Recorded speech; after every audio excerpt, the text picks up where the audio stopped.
11th of March in this year, 2024. Hope you all had a great weekend, whenever that turns out to be, because I know these are recorded, so I never know when people listen to them or watch them. Anyway, it's Monday for me. It's pretty late on Monday. It's 8 o'clock, actually. I had a mediation this afternoon that just went on forever. I was mediating a family case, two people separating and trying to figure out what they were going to do with their lives. And my job as mediator, along with their attorneys, was to help them do that. And it just went on and on and on. But there we are. That's life. I like doing it because it helps people.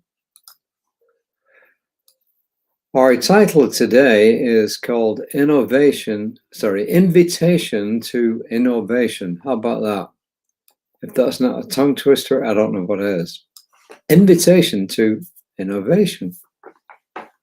Eric Butterworth, who was a famous, very, very well-known New Thought writer, I think he was part of Unity mostly in the 20th century, in Spiritual Economics, and it's a great book. I've read this book. It's a really good book. I can recommend it. Spiritual Economics, Eric Butterworth. On page 53, he says, "You are a creative person with your own unique relationship with the divine flow. You're always one with the source of boundless ideas, creativity, and success." And as I said, that was Eric Butterworth. Ernest Holmes in Practical Applications of Science of Mind, and it's from 1958, just a couple of years before he passed away. Since spirit is at the center of everything, and its action as law always responds to our thought, there is no limit to its creativity for us except the limitations that we ourselves impose on our experience of it. And as I said, that was from Practical Applications of Science of Mind. And Reverend Joanne goes on to say, when the COVID-19 pandemic hit, Ecuadorians in both rural and urban areas found themselves cut off from their food supply, and in the case of farmers, from their income as well, when markets and public transportation ceased. Fortunately, Heifer International found a creative solution to get food to where it needed to be, making sure no one went hungry. Staff set up an agri-ambulance, and that's in quotes, a system of vans and bicycles. Drivers and riders collected food from various farmers, put together baskets of nutritious food, and delivered them to families on other farms and in the city. City dwellers paid the normal market price, ensuring that farmers still had income from their products. She goes on to say, as much as we don't like a crisis, emergencies provide the impetus for change. During the pandemic, people had to get creative and figure out new ways of doing things as the world tried to stop the virus from spreading. Fortunately, the capitalized creative mind is just that, an infinite cache of creative ideas and inspiration. Sometimes it takes a challenge or even a crisis to innovate.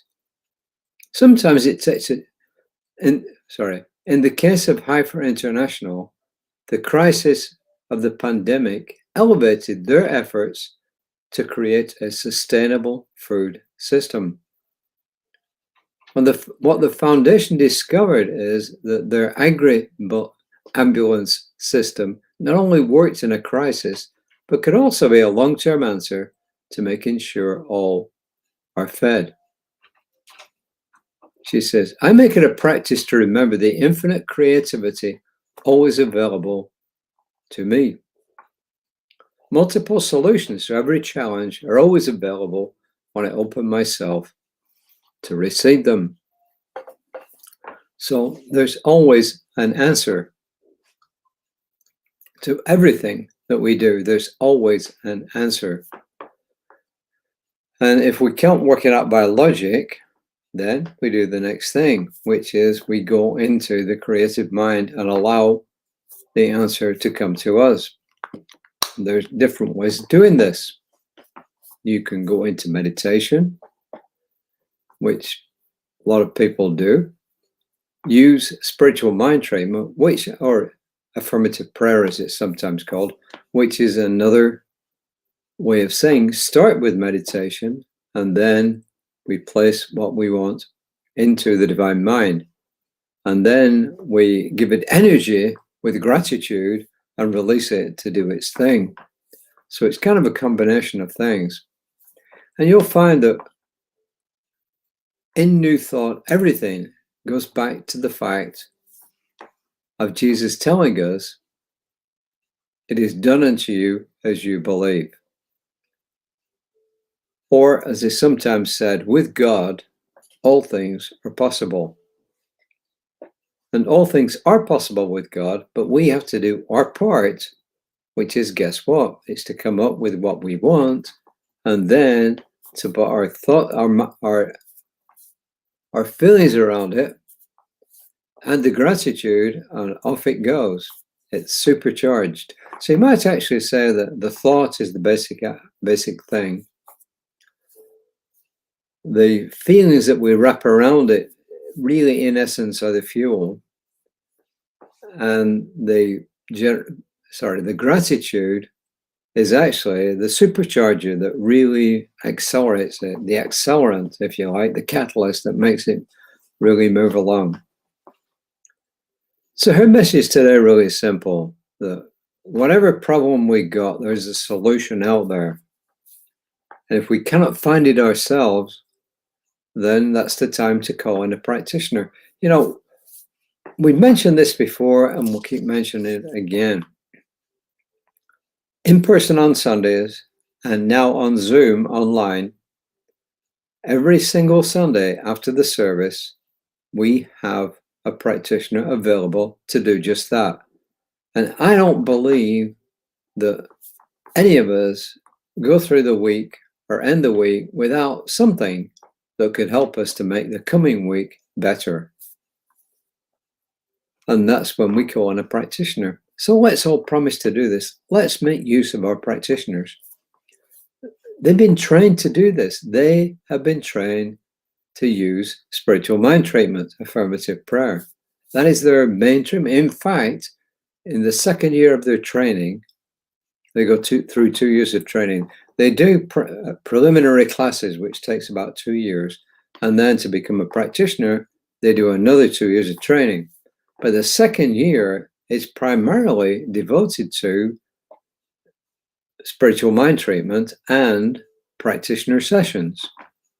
So in other words, not only do they know how to do spiritual mind treatment for themselves and other people, they know the right questions to ask, and they know how to find out what it is that you really want.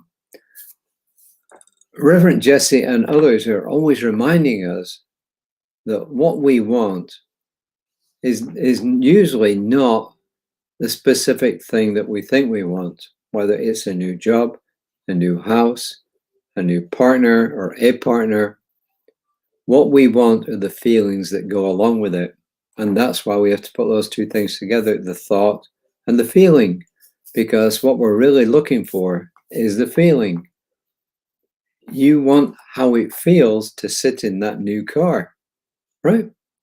It's fine to have the new car, but if you don't sit in it and enjoy the feelings of being in it, well, it's just another trophy, and it's really not something that you really wanted, right? So that's the whole clue. So a message today from Reverend Joanne is saying that there's always a way to innovate, and there's always a solution out there in the divine mind. And this is almost like a spiritual, her affirmation, it's almost like the beginning of a spiritual mind treatment itself. She says, I remember I'm linked to the creative mind. In other words, God is all there is, and therefore I am an expression of it. Therefore I am linked to it. Its power is my power. When I need solutions, I open myself to this creative mind. So with that, I am going to sign off and say, remember, Reverend Lisa will be on tomorrow morning at 9 o'clock-ish Central Time. I hope everybody put their clocks forward an hour. I will be back tomorrow. Hopefully I can get here around about 5 o'clock tomorrow. I don't get delayed by business as long as I did tonight. And until next time, just remember to take care of yourselves. The light of God surrounds us, and the love of God is always there flowing through us. And the power of God protects us, and the presence of God is always watching over us, because everywhere we are, God is, and always will. So until next time, namaste.